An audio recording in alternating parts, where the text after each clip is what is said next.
Welcome to the Bridge Church Midweek podcast. We exist to connect people with others and God. We hope this week's episode helps you do just that. Enjoy.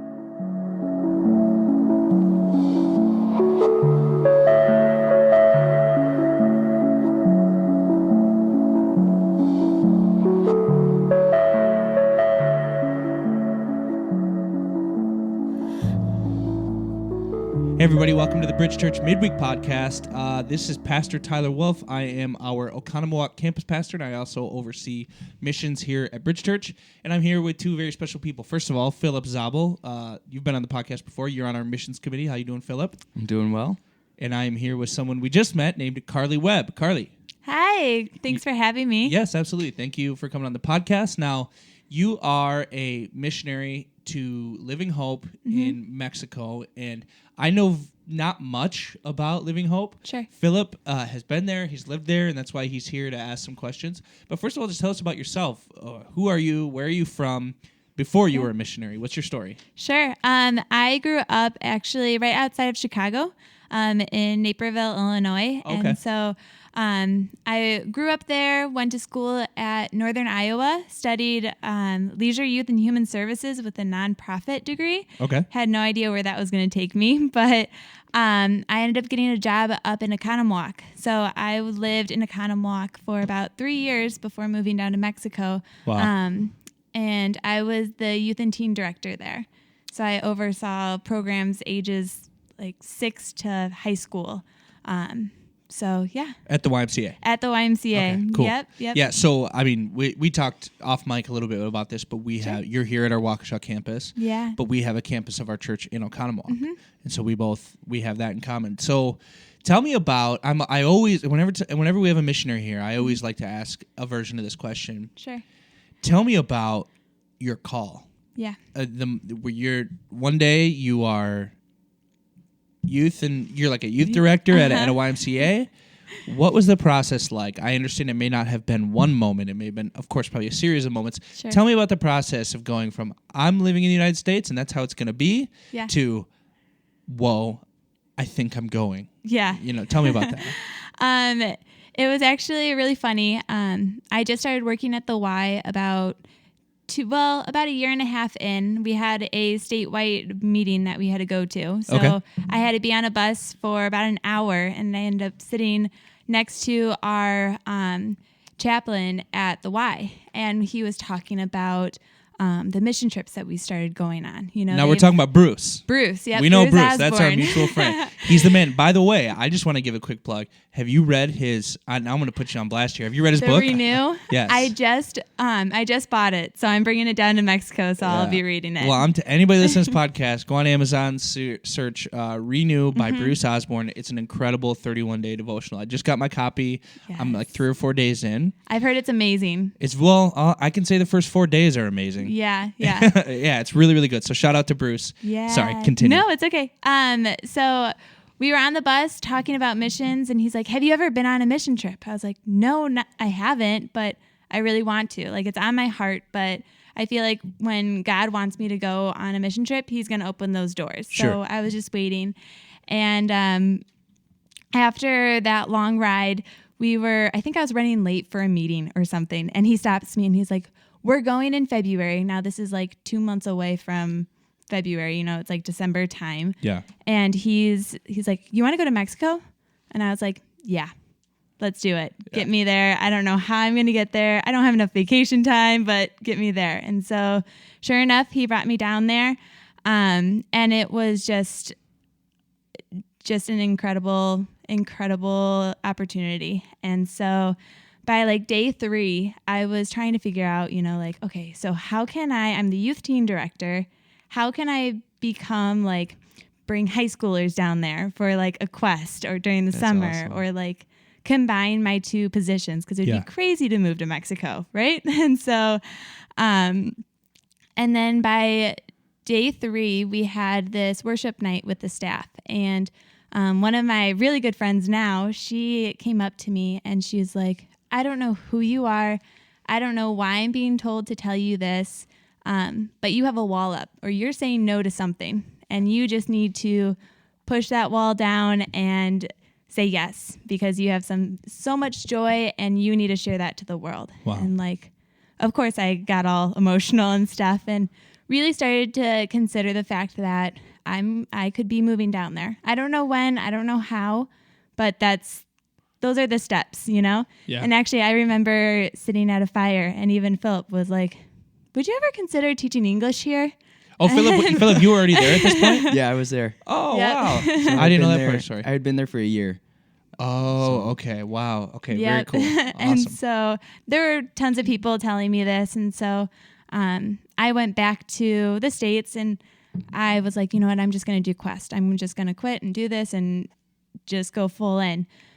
But I could tell that my emotions were definitely, I was on a high from Esperanza Viva. So I'm like, okay, I need to like get more relaxed, really let God be the one to tell me and not just like, oh, I'm so happy. This is so great. It's rainbows and butterflies, right? Yeah. And so I went up to Bruce Osborne's office and I sat in there and I started crying and he's like, you're moving to Mexico, aren't you? And I was like, yeah, I think so. Yeah. And so, but I really didn't want to rush into it, right? So I felt God was saying like, this is your future, but it's not yet. Like, I'm going to continue to prepare you. And so just wait. And so I waited. And the next day, actually, that I really got that feeling that God was telling me that, Bruce comes up to me and he's like, do you want to lead the 2020 missions group down there? And I was like, yes, this is perfect. This is what I need. And so in 2020, in February, before everything shut down, which was crazy, we were one of the last groups, I went down there and it was the same thing. You know, you get completely immersed and you love on the kids, and I could get closer to the fact that, you know what, it's my time, you know? But still it was the concept of, oh my gosh, I'd be moving to Mexico and giving up, like, I'm selling everything. It would have to be one of those situations. And I remember Friday night before leaving, one of my friends comes up to me and he puts his hand on my shoulder and he's like, you need to lift your hands to God, close your eyes and listen, because he's got some things to tell you. And now I know that, like, you have, I always believed that, like, you know, God speaks to you in experiences and through people and all different ways, but I've never heard that clear, distinct voice until at that point where I heard in the words saying, this is your home, say yes and I'll provide. Wow. And he's done just that, you know? So right then I was like, all right, this is it. And I said yes. And in a moment where you could feel stressed or like all of the nerves, I felt that peace inside me. And I've had that peace ever since. Wow, and that's incredible. Yeah. So when did you go back? So I put in my notice to the Y the day that everything shut down. Oh, really? Yep. And For I was COVID, like, you're saying? Yep, with COVID. And so I was like, okay, well, God, if this is it, lead me there. And so I went home to Naperville, worked during the summer, and then I headed over there August of 2020. Wow. And I've been there ever since. Wow, okay. And so you're home for a short time now. And one thing I want to point out, Philip, had you gone to Living Hope before you moved there? I had not, no. You had not. So, like, one thing that I noticed that I really love about your story, Karlee, is that, and this probably isn't going to help our missions trips numbers go up. Sure. But I think it's important that we think about short-term missions trips a little bit differently, that it's not just that we go to help temporarily, but we first and foremost go that we might go back permanently. I think it's not just a let's go help for a little while. Yep. And so that is the case for some people, and that's fine. Sure. But I think everybody with a life sold out for God's mission has to go on short-term missions trips knowing, oh, this I need to be open to if God would send me. Yeah. If he would have me go permanently. Yeah. And I love that. I feel like that short-term mission trip that you went on originally did its job. Yeah. But that takes, as most most things in the things of God take your participation and your willingness and your openness. So I totally appreciate that. Thank you. Wow. So tell me what a day in the life at you guys call it EV at Living Hope. What's it like? And Philip, I'd love to hear your insight on that as well. Yeah, I'm sure. So right now I'm a dorm supervisor for the youngest girls. Initially, actually, I wasn't even supposed to be in a dorm. I was a Quest intern, they call it. And so unlike Philip, where he went through the Ministry Institute, I did just like an internship. So I taught English most of the time, but after the second month, someone from HR came down and they're like, we're going to put you into a dorm.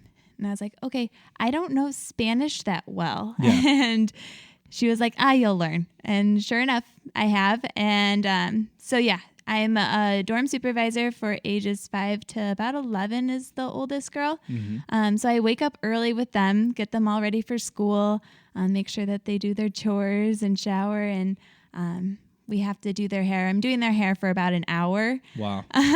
With another supervisor.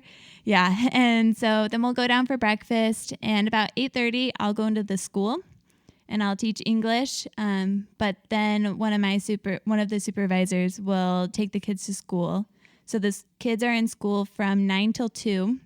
And during that time, I'll either be teaching or I'm working in the marketing department right now. Okay. Kind of just connecting with other donors and sharing like what we're doing down at Esperanza Viva with everyone. Wow, cool. So yeah, it's fun. It's busy. It's fast. And it sounds like you're very, especially on that first part of the day, very hands-on with the kids that are there. Yeah. So tell it like I'm just gonna play. I know a little bit about Esperanza Viva, but just you guys, will you tell me what do they do? What is this place? Mm-hmm.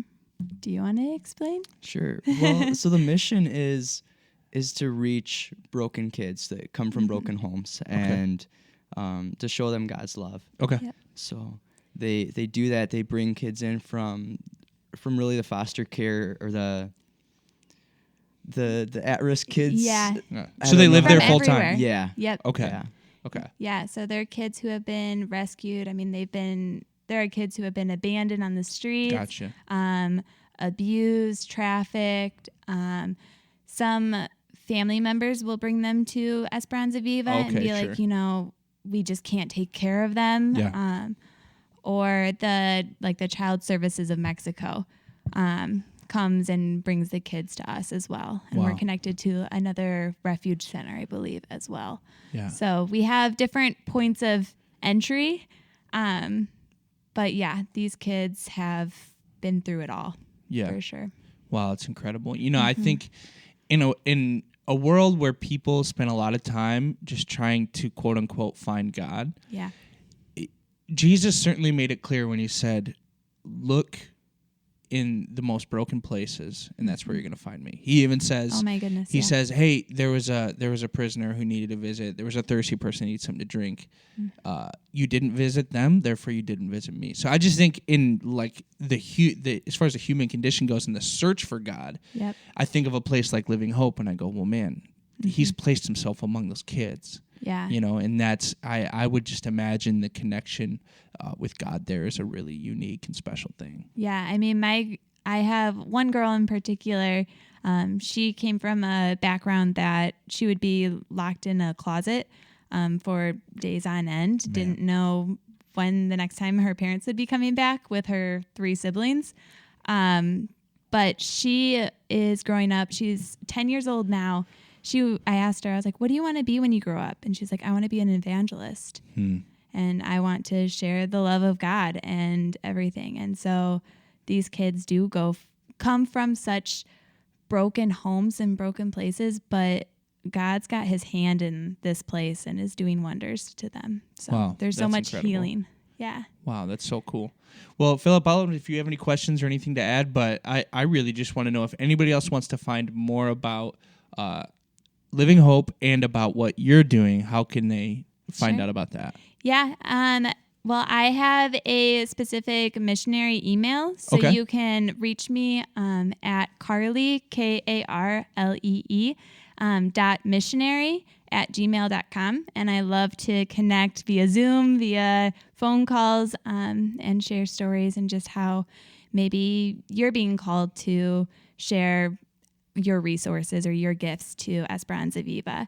So you can definitely email me. If you email me, I have newsletters that I can start sending out as well. Yes, for sure. And then if you go to lovehopemercy.com/web, you can see my little page, just a little brief story. And Webb be being your connected last that way. name, right? Yes, Webb. Gotcha. Okay, cool. Awesome. Well, thank you so much. I appreciate you sharing your story. Philip, you have anything? Sure. Yeah, so I guess you came during the middle of 2020, almost towards the end. Yeah. And that was such a hard year for so many people in so many ways.